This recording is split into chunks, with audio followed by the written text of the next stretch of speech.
You have been selected to become a Nielsen TV Ratings home, and you really don't want to sign up.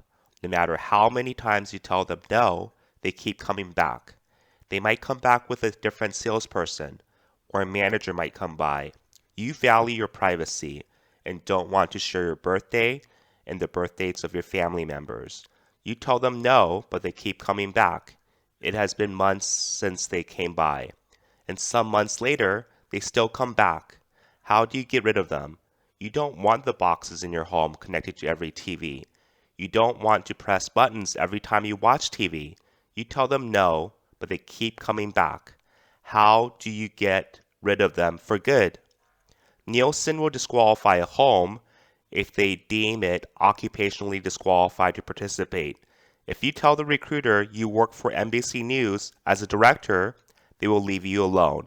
If you tell them you work for a TV station or for a TV show as a key person such as director, producer, or writer, they will happily take you off the list and leave you alone.